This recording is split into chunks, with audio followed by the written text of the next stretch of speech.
Assalamualaikum warahmatullahi wabarakatuh.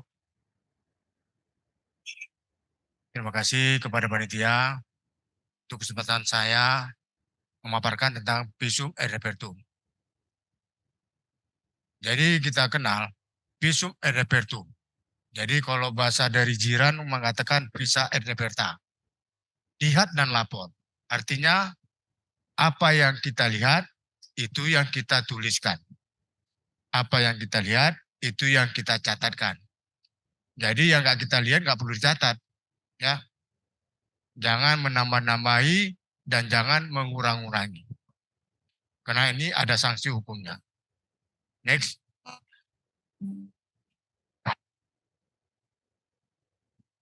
Ya ini waktunya juga singkat kita ya.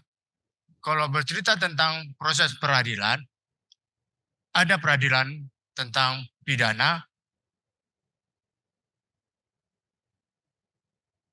Kalau cerita tentang peradilan pidana, ada tingkat penyelidikan. Apabila ada suatu masalah, ya selidiki dulu masalahnya, benar atau tidak. Ternyata benar, akan ditingkatkan ke penyidikan. Kemudian setelah selesai penyidikan, akan ditingkatkan ke penuntutan umum atau ke kejaksaan.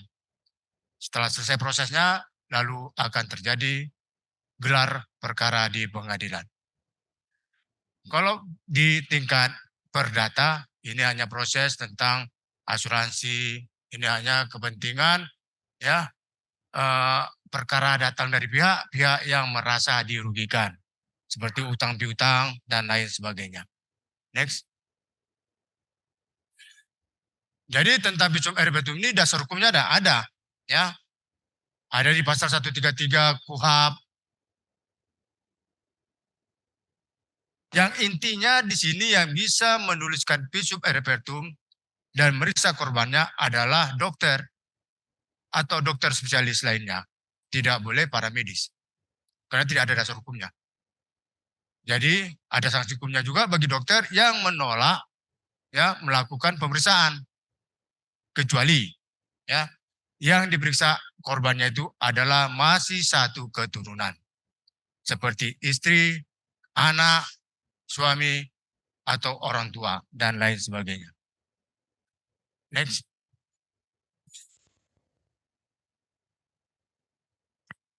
Di sini juga cerita tentang saksi dan ahli. Jadi dua hal yang berbeda. Yang dimasukkan dengan saksi adalah apa yang dilihat ya di suatu peristiwa itu yang diterangkan di pengadilan. Jadi seorang melihat suatu peristiwa perkelahian, dia yang bercerita nanti di pengadilan sebagai saksi. Sementara ahli adalah yang memberikan keilmuannya di sidang pengadilan. Jadi dia adalah seorang pakar tentang keracunan, maka dia dipanggil ya untuk memberikan tentang ilmu keracunannya terhadap kasus yang digelar di pengadilan. Next. Oke, next. Jadi ya manfaat visum ini ya tertuang dalam alat bukti yang sah. Karena di pasal 183 KUHP, hakim dapat memutuskan satu perkara dengan dua alat bukti yang sah paling sedikit. Ditambah dengan keyakinannya. Jadi alat bukti yang sah itu tertuang pada pasal 184. Ada keterangan ahli, ada keterangan saksi, ada surat, ada petunjuk, ada keterangan terdakwa. Jadi visum ini di samping dia adalah suatu keterangan ahli dan dia masuk dalam posisi surat. Jadi namanya visum et repertum. Next. Next.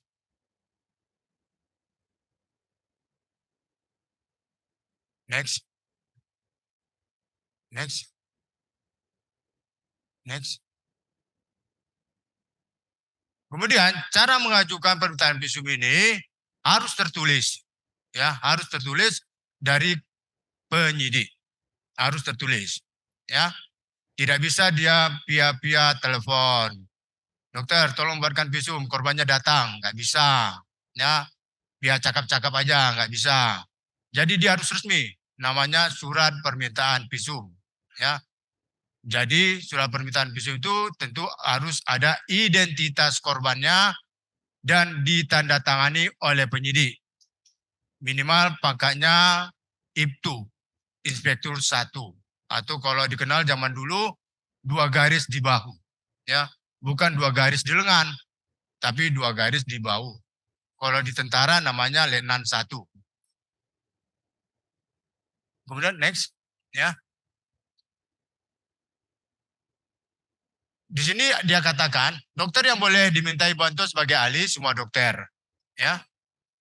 Bisa dia dokter pemerintahan, bisa dia dokter dari kemiliteran, dari kepolisian, bisa juga dia dokter dari swasta.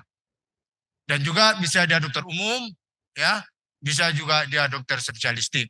Jadi kalau dia bukan dokter atau dia paramedis seperti perawat, bidan, itu tidak ada dasar hukumnya.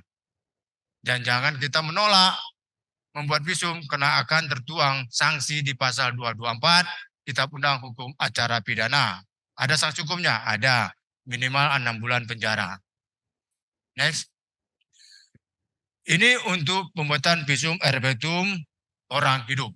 Ya, kasus-kasus korban orang hidup. Jadi kalau dia jelas surat polisinya datang ke pelayanan kesehatan seperti praktek dokter, rumah sakit, klinik dan lain sebagainya, ya, dan ada dokternya.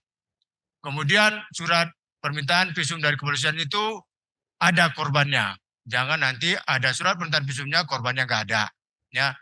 Dan surat permintaan visum itu jelas korbannya sesuai dengan yang tertulis identitasnya di SPP tersebut. Kemudian SOP-nya, ya, kalau dia korban hidup, pertama sekali, ya, dokternya sudah menerima surat visumnya harus koordinasi dulu dengan kepolisiannya. Karena di surat SPP tersebut tertuang, ya, tentang peristiwa yang terjadi terhadap korban tersebut.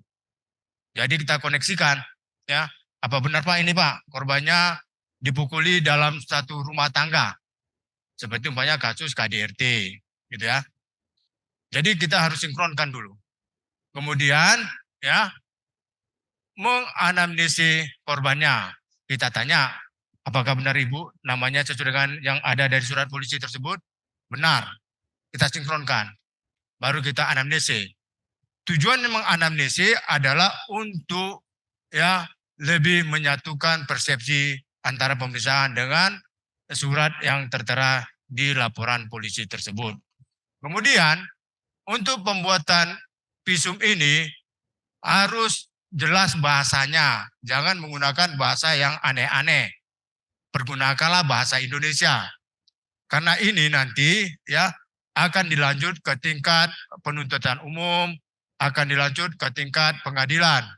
Di situ nanti hakimnya nggak ngerti bahasa Latin, pengacaranya nggak ngerti bahasa Latin, penuntut umumnya nggak ngerti bahasa Latin. Jadi nggak usah kita pakai bahasa-bahasa yang aneh-aneh, bahasa Indonesia yang baik.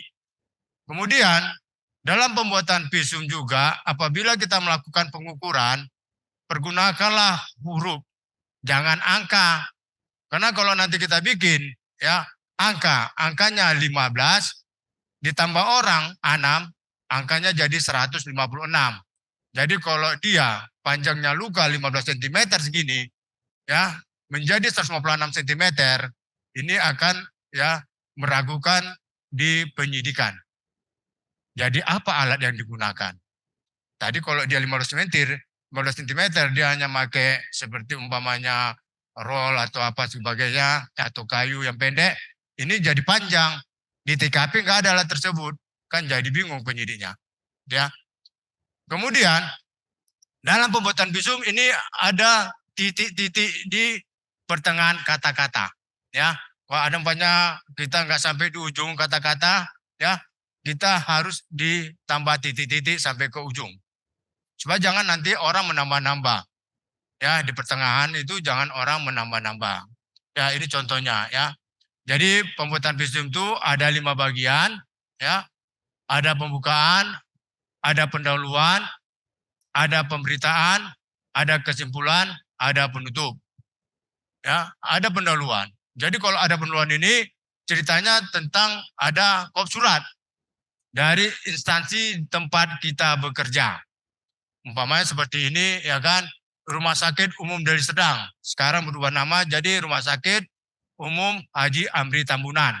Ya, kemudian di situ ada Bisub Herbertum, ada nomor surat. Ya, kalau sekarang modelnya ya ada nomor surat, ya nomor surat kita tempat bekerja, surat keberapa yang kita keluarkan dari instansi kita. Kemudian ada perihal. Perihalnya apa? Ya, pemeriksaan korban atas nama siapa. Kemudian di bawahnya ada sifat. Sifat surat ini rahasia atau tidak rahasia. Tapi visum ini sifatnya rahasia. Kenapa dikatakan rahasia? Karena ini ya yang minta polisi, hasilnya kita serahkan juga ke polisi. Jadi kalau keluarganya nanya, gimana dokter hasilnya? Nanti hasilnya tanyakan ke polisi. Karena visumnya sudah saya serahkan ke polisi. Jangan nanti kita, oh hasilnya ini. Ya, dia telah terjadi luka ini. Jangan. Ini akan nanti ya berbeda persepsi dengan kepolisian. Ya, serahkan kepolisian. Jadi kita bilang nanti jawabannya di kepolisian. Kemudian baru kita masuk ya besok herpetum ya. Kemudian projustia. Projustia ini artinya demi keadilan. Ya, baru kita masuk ya ke pembukaan. Pembukaan ini ada nama identitas dokter yang melakukan pemeriksaan. Kemudian ada tempat di mana diperiksa. Kemudian ada tanggal diperiksa, kapan ya, jam itu dibuat, ya. Kemudian ada identitas daripada penyidik yang meminta dilakukannya pemeriksaan. Jadi kan kalau di surat penyidik itu kan datang ke kita, ada nomor polisinya, ya, ada nama polisinya, ada tanggal surat polisinya, ada NRP polisinya. Itu semua dicatat, ya. Itu untuk kelengkapan berkasnya. Baru ya ada identitas korbannya, ya. Identitas korbannya itu sesuai dengan surat permintaan dari kepolisian, ya. Nama Mr. X, ya, umur, ya, bla bla bla bla bla, ya. Itulah di pembukaan. Baru kita masuk ya pemberitaan. Pemberitaan ini untuk korban hidup ada keterangan korban. Kan kita anamnesis korbannya, ya kan? Menurut keterangan korban dipukuli di dalam satu rumah di jalan ini oleh suami, ya. Pada hari ini jam segini, ya. Itu kita tuliskan. Baru next, ya. Baru kita melakukan pemeriksaan vital sign-nya, ya. Mulai dari ya keadaan umumnya, apakah sadar atau tidak sadar, ya. Kemudian pemeriksaan pakaiannya, pemeriksaan badannya, ya. Kemudian kita pemeriksaan dari vital sign-nya, sesi darahnya, tinggi badannya, pos, dan seterusnya. Kemudian, next. Ya, next. Loh, ini kok lain. Ada yang tinggal. Setelah tadi ya tentang vital sign daripada korbannya, baru kita periksa ya mulai dari kepala sampai ke ujung kaki. Ya. Mulai dari kepala sampai ke ujung kaki, apa-apa yang kita temukan. Apa-apa yang kita temukan pada korban tersebut. Umpamanya kita temukan suatu luka di daerah pipinya. Kita harus mendeskripsikan luka tersebut. Di mana pinggiran luka tersebut? Apakah luka tersebut mengeluarkan darah atau tidak? Seperti umpamanya luka memar. Ya kan? Tentu kita harus cerita. Dijumpai luka dengan pinggiran yang tidak rata atau yang tidak beraturan, kemudian permukaan luka sedikit meninggi dari kulit sekitarnya dan warna kemerahan, tidak mengeluarkan darah. Nah, berarti sudah konotasinya ini ada luka memar. Ya, baru kita ukur luka tersebut. Berapa panjang lukanya, berapa lebar lukanya, dan berapa jarak dari garis tengah tubuh Berapa jarak dari titik anatomi tekanan? Ini adalah untuk memberi kejelasan luka tersebut di mana saja, ya. Dan ini adalah memberi kejelasan luka tersebut diakibatkan oleh benda apa. Itu tujuan di pemberitaan tersebut. Kemudian di kesimpulan, ya, di kesimpulan menceritakan, ya, hanya apa yang kita temukan pada tubuh korban. Umpamanya di tubuh korban ditemukan tadi luka memar, ya kan? Dijumpai luka memar pada pipi sebelah kanan. Ini hubungan sebab akibatnya ada nggak? Ada, ya, akibat benda tumpul. Karena kalau luka-luka seperti memar, lecet, robek, ya, kemudian kompresi atau patah tulang, ini akibat benda tumpul. Kemudian untuk kualifikasi lukanya, derajat lukanya, kan ini tidak menghalangi pekerjaan ataupun mata pencarian. Berarti kalau dalam dasar hukumnya ini dikenakan pada pasal 352 KUHP, dikategorikan luka ringan. Bukan kita yang membuatkan ini pasal 352, kita hanya menerangkan ini luka tidak menghalangi pekerjaan. Tapi kalau dia umpamanya kompresi patah tulang, tentu kan dia perlu dirawat. Ini kita jelaskan, ini menghalangi pekerjaan untuk sementara waktu. Berarti ini dikategorikan luka sedang. Tapi kalau korbannya meninggal dunia atau hilang daya ingatannya untuk beberapa waktu, ini sudah dikategorikan luka berat sesuai dengan pasal 90 Kitab Undang Hukum Pidana. Ya. Baru kemudian penutup, ya. Di sini dia katakan, demikianlah pisau air batu ini dibuat dengan sebenarnya atas dasar sumpah janji yang telah saya ucapkan pada waktu memaku jabatan serta sesuai dengan Kitab Undang-Undang Hukum Acara Pidana. Ini untuk kasus korban hidup. Kalau untuk kasus korban mati, ya, next, untuk korban mati, itu jenazah, ya. Untuk jenazah sesuai dengan tadi korban hidup hampir sama, ya. Ada pembukaan, ada pendahuluan, ada pemberitaan, ada kesimpulan, ada penutup. Cuma di sini bedanya tidak ada anamnesis, ya. Cuma di sini kita perlu anamnesis dengan penyidiknya. Ini korban ditemukan di mana, kemudian di TKP apa aja yang ditemukan. Apakah sepertinya ditemukan botol racun, atau dijumpai balok, atau pisau, dan lain sebagainya. Hanya untuk supaya kita menjurus spesifik lagi dalam pemeriksaan. Kemudian, ya, kalau di dalam korban mati, setelah ini ada identitas dokter pemeriksa, identitas penyidiknya, identitas korbannya, next, ya. Kemudian nanti akan kita uraikan mulai dari pembungkus jenazah, ya, penutup jenazah, pakaian jenazah, properti jenazah, ya. Kemudian kita akan masuk kepada tanda pasti kematian. Tanda pasti kematian ini mulai dari lebam mayat, kaku mayat, pembusukan. Ini adalah untuk membantu perkiraan lama kematian daripada jenazah tersebut. Kemudian kita akan masuk, ya, ke identifikasi umum. Next, ya. Identifikasi umum ini menceritakan tentang, ya, ciri-ciri jenazah. Apakah dikenal atau tidak dikenal, ya, perkiraan panjang badannya, perkiraan postur tubuhnya, gemuk, kurus, perkiraan warna kulitnya, ya, hitam atau putih, perkiraan corak rambutnya, keriting atau lurus, ya. Ini semua diuraikan. Dan perkiraan panjang badannya berapa. Kemudian, ya, baru kita masuk ke identifikasi khusus. Identifikasi khusus ini adalah cerita tentang apa yang kita temukan yang aneh-aneh di tubuhnya. Seperti apa yang aneh-aneh, umpamanya ada tato, gambar tato, gambar apa? Gambar bunga, gambar binatang, ya, itu ceritakan. Ya, kemudian berapa panjang tato tersebut, berapa lebar tato tersebut, dan di mana lokasi tato tersebut. Itu juga kita ceritakan. Ada lagi yang aneh, ada seperti umpamanya korbannya cacat bawaan.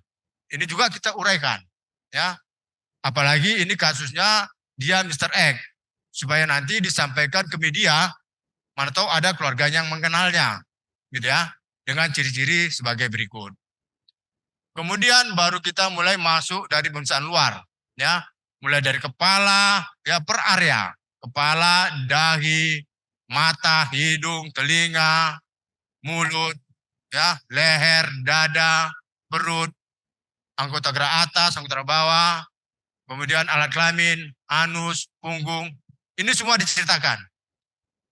Apabila ada ditemukan kelainan, seperti umpamanya tanda-tanda kekerasan, juga dicatat di mana lokasinya dan juga diuraikan ukurannya, berapa panjang, lebar. Apabila dia luka terbuka seperti luka robek, juga ceritakan dengan pinggiran lukanya, ya. Apakah dia rapi atau tidak rata, kemudian sudutnya apakah tumpul, apakah lancip, dan kemudian berapa panjang, berapa lebar, dan berapa ukuran dalamnya. Kemudian baru kesimpulan apa yang ditemukan dalam pemberitaan tadi yang kekerasannya aja. Bukan menceritakan semuanya yang ada di pemberitaan. Tapi yang kekerasannya aja itu yang dimasukkan dalam kesimpulan. Baru penutup. Ya, demikianlah visum et repertum ini dibuat dengan sesungguh-sungguhnya. Sedangkan kitab undang hukum acara pidana ditantangani oleh dokter yang melakukan pemeriksaan. Saya rasa cukup ya. Saya rasa hanya demikian aja untuk visum et repertum yang saya sampaikan pada hari ini.